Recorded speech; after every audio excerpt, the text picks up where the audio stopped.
YSR Congress party నాయకులకు, కార్యకర్తలకు, YS Jaganmohan Reddy గారి అభిమానులకు, నగర నియోజకవర్గ ప్రజలకు, ముఖ్యంగా ఇక్కడికి విచ్చేసిన యువకులకు అందరికీ నా హృదయపూర్వక నమస్కారాలు తెలియజేస్తున్నాను. ఇంకా ఎన్నికలకు కేవలం 24 రోజులు మాత్రమే సమయం ఉంది. ఈ రోజు రాష్ట్రంలో ఏ సర్వే రిపోర్టు తీసుకున్నా, ఏ ఇంటెలిజెన్స్ రిపోర్టు తీసుకున్నా, ఏ 10 మందిని అడిగినా వచ్చేది ఎవరు అంటే వైఎస్ జగన్మోహన్ రెడ్డి గారని చెప్తున్నారు. నాకు ఆర్కే రోజా గారంటే చాలా అభిమానం, గౌరవం. నా వంతుగా నా మద్దతు తెలపాలనే ఉద్దేశంతోనే ఈ రోజు నగిరికి రావడం జరిగింది. వైఎస్ఆర్ కాంగ్రెస్ పార్టీ మహిళా విభాగం అధ్యక్షురాలుగా 6 సంవత్సరాలు పనిచేసినారు ఆర్కే రోజా గారు. 2 సార్లు ఎమ్మెల్యేగా, మంత్రిగా మీ అందరి అభిమానంతో, మీ అందరి సహకారంతో మన రాష్ట్ర చరిత్రలోనే ఆర్కే రోజా గారికి ఒక ప్రత్యేకమైన గుర్తింపు ఉంది. ఏ రాజకీయ నాయకుడికైనా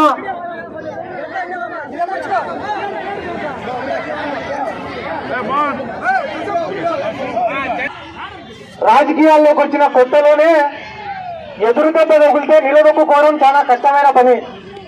ఆర్కే రోజా గారు 2004లో, 2009లో ఓడిపోయినప్పుడు అందరూ కూడా ఆర్కే రోజా గారి కథ అయిపోయిందన్నట్టు మాట్లాడినారు. చాలా మంది అవమానపరిచినారు, చాలా ఇబ్బందులు పెట్టినారు. కానీ ఆత్మవిశ్వాసం కోల్పోకుండా కష్టపడినందుకు, నిరంతరం ప్రజల్లో ఉన్నందుకు, ప్రజల సమస్యలపైన పోరాడినందుకు, ట్రస్టులు ఏర్పాటు చేసినందుకు, పేదవాడి పెళ్లిళ్ళు చేసినందుకు, పేదవాడికి భోజనం పెట్టినందుకు, పేద విద్యార్థులను చదివించినందుకు 24 గంటలు 365 రోజులు కష్టపడినందుకు ఈ రోజు ఆర్కే రోజా గారు ఈ స్థాయిలో ఉన్నారు. 25 సంవత్సరాల అనుపరుగని పోరాటం ఆర్కే రోజా గారి జీవితం. ఎవరిని అడిగినా కూడా ఆర్కే రోజా గారి పోరాటాన్ని గొప్పగా పొగుడతారు. 25 ఏళ్లు పోరాడితే దాన్ని ఒక పోరాటం అన్నా కూడా ఒక అర్థం ఉంటుంది. కానీ మన రాష్ట్రంలో పవన్ కళ్యాణ్ అని కూడా ఉన్నాడు.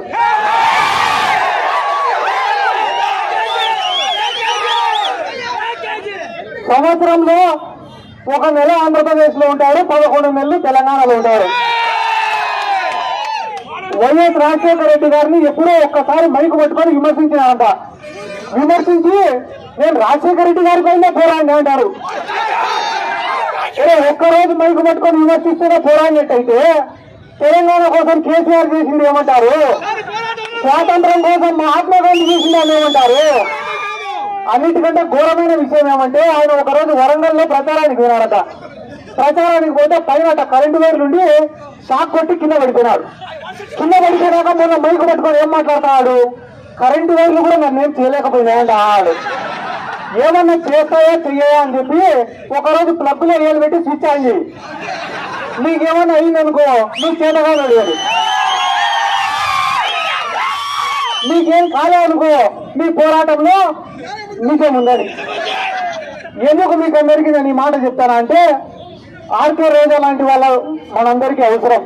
ఎందుకంటే ఎటువంటి పైరవీలు చేయకుండా, ఎటువంటి లాబీయింగ్లు చేయకుండా స్వశక్తితో ఎదిగే వాళ్లకు శత్రువులు ఎక్కువ ఉంటారు, అవమానాలు ఎక్కువ ఉంటాయి, కష్టాలు ఎక్కువ ఉంటాయి.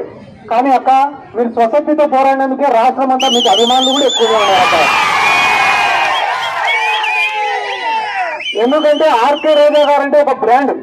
నగిరి నియోజకవర్గం గురించి విశాఖపట్నం అడిగినా ఆర్కే రోజా గారు మీ ఎమ్మెల్యే అంటారు. కాబట్టి మీ నియోజకవర్గానికి ఒక గుర్తింపు తెచ్చిన ఆర్కే రోజా గారు కావాలన్నా, లేకుంటే కానీ సంవత్సరానికి ఒకసారి వచ్చే తెలుగుదేశం పార్టీ వాళ్ళు కావాలన్నా ఒకసారి ఆలోచన చేసుకోండి. నేను నిన్ననే వేరే వాళ్ళని అడిగినా, తెలుగుదేశం పార్టీ వాళ్ళు ఎక్కడికి ప్రచారానికి పోయినా కూడా వంగి నడుస్తారు. మరి ఎందుకు వాళ్ళకి వంగి నడుస్తారంటే అన్న టీడీపీ కండువా, పైన జనసేన కండువా, ఆ పైన బీజేపీ కండువా. ఆ ముందు మొయ్యలేక వంగి నడుస్తారట. చంద్రబాబు నాయుడు అనేటువంటి సిగ్గు శరం మానం లజ్జ ఏమి కూడా లేవు. 2019 ఎన్నికల్లో ఏమో వాడు మోడీనే కేడీనా అన్నాడు. నిన్నగాక మొన్న మైకు పట్టుకొని భారత పితరా నరేంద్ర మోడీ అంటున్నాడు. పవన్ కళ్యాణ్ గారు వేరే వీడి కన్నా పనికిరాని లేరా అని తిట్టాడు.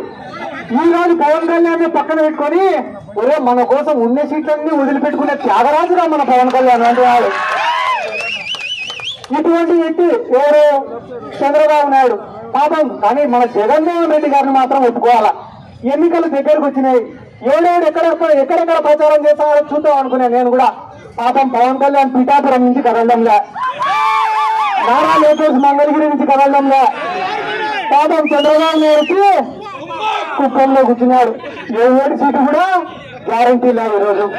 కాబట్టి మన రాష్ట్రానికి అన్యాయం చేసింది కాంగ్రెస్ వాళ్ళు, బీజేపీ వాళ్ళు. చంద్రబాబు నాయుడు బీజేపీతో ఎందుకు కలిసినారో తెలీదు, ఎందుకు విడిపోయినారో తెలీదు. కేసుల కోసం ఇప్పుడు కలిసినా, కేసుల కోసం ఇప్పుడు కలిసినాడు. 2014లో ఎందుకు కలిసినాడు?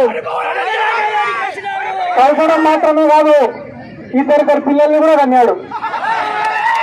కేంద్రంలో ఈ 2 మంత్రి పదవులను తెలుగుదేశం వాళ్ళు తీసుకున్నారు, రాష్ట్రంలో 2 మంత్రి పదవులను బీజేపీ వాళ్ళకి ఇచ్చినారు.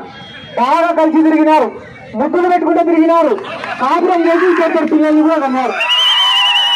కానీ ఏమైందో ఏమో తెలియదు, ఉన్నట్టుండి విడిపోయినారు.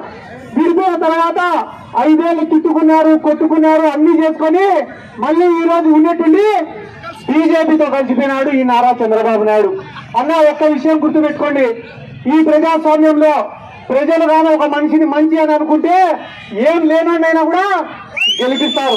ఈ ప్రజాస్వామ్యంలో ప్రజలు ఒక మనిషిని చెడ్డోడు అనుకుంటే వాడు ఎంత పెద్దోడైనా వాడిని ఓడగొడతారు. నిజంగానే చంద్రబాబు నాయుడుకి ఆయన పైన నమ్మకం ఉంటే ఒంటరిగా రావచ్చు కదా. తెలంగాణ రాష్ట్రంలో ఒక పక్కన రేవంత్ రెడ్డి నిలబడినాడు, ఒక పక్కన కేసీఆర్ నిలబడినాడు. ప్రజలు రేవంత్ రెడ్డిని ఓడగొట్టారు, కేసీఆర్ ని ఓడగొట్టారు, ఒక సామాన్యుడిని గెలిపించినారు. ఎందుకంటే ప్రజలకు ఏది మంచి ఏది చెడు అనేది తెలుసు కాబట్టి. మన రాష్ట్రంలో కూడా చంద్రబాబు నాయుడుకు నిజంగానే నిజాయితీ ఉంటే ఒంటరిగా రావచ్చు కదా, రాడు. ఏ రోజు కూడా చంద్రబాబు నాయుడు నన్ను చూసి ఓటేయండి, నేను చేసిన పనులను చూసి ఓటేయండి అని అడగడు. మోడీని చూసి నాకు ఓటేయండి, పవన్ కళ్యాణ్ చూసి నాకు ఓటేయండి. ఒరే వాళ్ళని చూసేదానికైతే వాళ్ళకే చేస్తాం కదరా, నీకెందుకు చేయాలి ఓటు?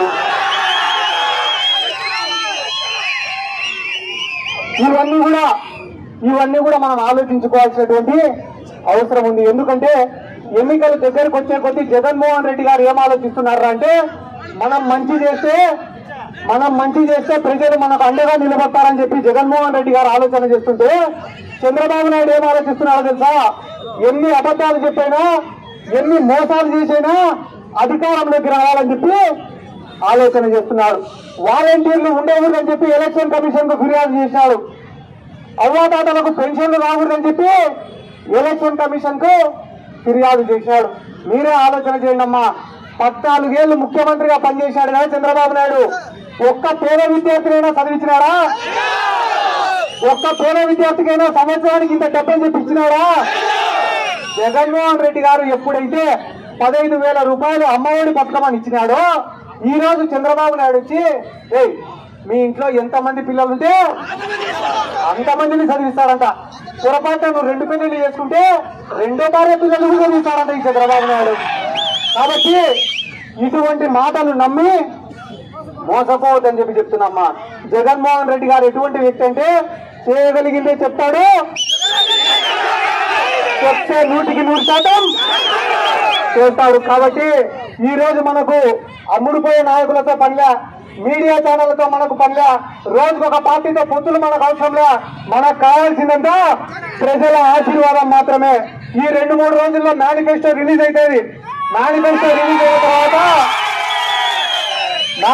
రిలీజ్ అయిన తర్వాత ఆ మేనిఫెస్టోని తీసుకొని గడప గడప తిరగాల్సినటువంటి బాధ్యత మనందరి పైన ఉంది. ఆర్కే రోజా గారిని కన్నా మంచి మెజార్టీతో మనం గెలిపించుకుంటే చాలా పెద్ద స్థాయిలో ఉంటారు, మనకందరికీ ఉపయోగపడతారు. ఆర్కే రోజా గారు అంటే నగిరి నియోజకవర్గం అంటే అంతటి బ్రాండ్ ని సంపాదించుకున్న తర్వాత 5 రోజుల కోసం 10 రోజుల కోసం వచ్చిపోయే ఉల్ఫట్ గాలని మాత్రం ఆలోచన చేయొద్దని చెప్తున్నారు. ఎందుకంటే అవతలి వాళ్లకు స్వార్థం. ఆర్కే రోజా గారికి ఉన్న ఏకైక స్వార్థం మీ గుండెల్లో స్థానం సంపాదించుకోవడం మాత్రమే. ఎందుకంటే గానా ఆర్కే రోజా గారు చూడని హోదా లేదు, అనుభవించని హోదా లేదు, జనాదరణ చూడని లేదు. సినిమా ఇండస్ట్రీలో నెంబర్ 1, సీరియల్ ఇండస్ట్రీలో, టెలివిజన్ ఛానళ్లలో నెంబర్ 1, పొలిటికల్ గా నెంబర్ 1. స్వశక్తితో వస్తే, కష్టపడి పనిచేస్తే, నిరంతరం ప్రజల్లో ఉంటే, ప్రజల సమస్యల పైన పోరాడితే ఏ స్థాయికి ఎదగచ్చనేదానికి ఆర్కే రోజా గారి జీవితమే ఒక ఉదాహరణ అని కూడా ఈ సందర్భంగా నేను తెలియజేసుకుంటూ, ఆర్కే రోజా గారిని 3వ సారి గెలిపించుకోవడానికి మీరు సిద్ధమా? హ్యాట్రిక్ కొట్టడానికి మీరు సిద్ధమా? జగనన్నను ముఖ్యమంత్రి చేసుకోవడానికి మీరు సిద్ధమా? ఇంత ప్రేమగా ఇక్కడికి స్వాగతం పలికిన ప్రతి ఒక్కరికి నా శిరస్సు నుంచి నమస్కారాలు తెలియజేసుకుంటూ, ఆర్కే రోజా గారి విజయోత్సవ ర్యాలీలో పాల్గొనడానికి ఖచ్చితంగా నగిరికి వస్తామని చెప్పి ఈ సందర్భంగా తెలియజేసుకుంటూ సెలవు తీసుకుంటున్నాను.